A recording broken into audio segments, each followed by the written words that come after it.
പ്രധാനമന്ത്രിയുടെ പരീക്ഷാ പേ ചർച്ച ആ പരിപാടിക്ക് ഹോസ്റ്റായി ചരിത്രത്തിൽ ആദ്യമായി തന്നെ കേരളത്തിൽ നിന്ന് ഒരു വിദ്യാർത്ഥി കൂടി കോഴിക്കോട് സ്വദേശിനി മേഘ്ന നമുക്കൊപ്പം ചേരുന്നുണ്ട്. മേഘ്ന, എന്തായിരുന്നു എക്സ്പീരിയൻസ് വളരെ നല്ലതായിരുന്നു. PM ആയിട്ട് ഇൻറ്ററാക്ട് ചെയ്യാൻ പറ്റി. വലിയ ഓപ്പർച്യൂണിറ്റി ആയിരുന്നു. So yes. മേഘ്നയുടെ തന്നെ സ്കൂളിൽ നിന്ന് കുട്ടികളെ ചോദ്യം ചോദിക്കുന്നുണ്ടായിരുന്നു. അവർ തന്നെ ലൈവായിട്ട് തത്സമയത്ത് കാണുന്നുണ്ടായിരുന്നു മേഘ ആങ്കർ ചെയ്യുന്നതും കാര്യങ്ങളൊക്കെ. അപ്പോൾ ആ കാര്യങ്ങൾ എന്തായിരുന്നു സ്കൂളിൽ നിന്ന് കിട്ടിയ ഫീഡ്ബാക്ക് എങ്ങനെയാണ് ആ കാര്യങ്ങളൊക്കെ? എൻ്റെ സ്കൂളിൽ നിന്ന് KV നമ്പർ 1 കാലിക്കറ്റിൽ നിന്ന് ഒരു കുട്ടി ക്വസ്റ്റ്യൻ ചോദിച്ചായിരുന്നു, സ്വാതി എന്ന് പറഞ്ഞിട്ട്.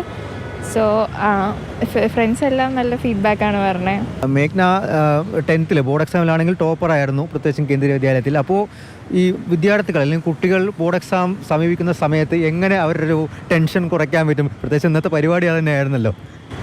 അത് ഇന്നത്തെ പരിപാടി കണ്ടപ്പോൾ തന്നെ എല്ലാവരുടെയും അതിൽ തന്നെ വളരെയധികം കണ്ടന്റ് ഉണ്ടായിരുന്നു. സോ മേഘയുടെ ഒരു പേഴ്സണൽ ഫീഡ്ബാക്ക് എങ്ങനെ അതായത് ഒരു എക്സ്പീരിയൻസ് വെച്ചിട്ട് വരുന്ന ആ ഒരു കുട്ടികൾക്ക് ഫീഡ്ബാക്ക് ഒന്നും അങ്ങനെ ഇല്ല.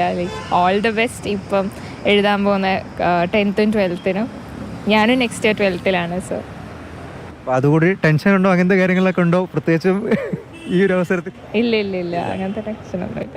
10th മാത്രമല്ല 11th ഇത്തിരി ഒരു ടേണിംഗ് പോയിന്റ്, നമ്മുടെ ഭാഷയിൽ പറഞ്ഞു കഴിഞ്ഞാൽ എല്ലാം ടേണിംഗ് പോയിന്റ്സ് ആണല്ലോ, വഴിത്തിരിവുകൾ. അതാണ്. ഇപ്പോൾ 11th final exam next month മുതൽ തുടങ്ങും. അപ്പോൾ ആക്ച്വലി ഇതിൻ്റെ സെലക്ഷൻ പ്രോസസ്സ് ഉണ്ടല്ലോ. ഏകദേശം 60,000 കുട്ടികളിൽ നിന്നായിരുന്നു ആ ഒരു 3 minute വീഡിയോ പ്രസൻറ്റേഷൻ വീഡിയോ വെച്ചിട്ട് സെലക്ഷൻ ചെയ്തത്. അതെങ്ങനെയായിരുന്നു ഉണ്ടായിരുന്നത്? എങ്ങനെ എത്ര പെട്ടെന്ന് തന്നെ കിട്ടിയോ, അല്ലെങ്കിൽ ഒരു കോൺഫിഡൻസ് ഉണ്ടായിരുന്നോ കിട്ടുന്നുള്ളത്? എന്നോട് സ്കൂൾ അയച്ചു കൊടുക്കാൻ പറഞ്ഞതാണ്, അങ്ങനെ അയച്ചതാണ്. പ്രത്യേകിച്ച് ഒന്നും ആലോചിക്കാനൊന്നും സമയം ഉണ്ടായിരുന്നില്ല. അപ്പോഴത്തേക്കും കോൺഫിഡൻസ് ഒന്നും അങ്ങനെ ഉണ്ടായിരുന്നില്ല. ഞാൻ ജസ്റ്റ് സ്കൂൾ പറഞ്ഞപ്പം അയച്ചു കൊടുത്ത വീഡിയോ ആണ്. ഒപ്പം നിന്ന അധ്യാപകർ അതുപോലെ തന്നെ സഹപാഠികൾ അവരോടൊക്കെ എന്താണ് ഈ ഒരു നിമിഷത്തിൽ പറയാനുള്ളത്?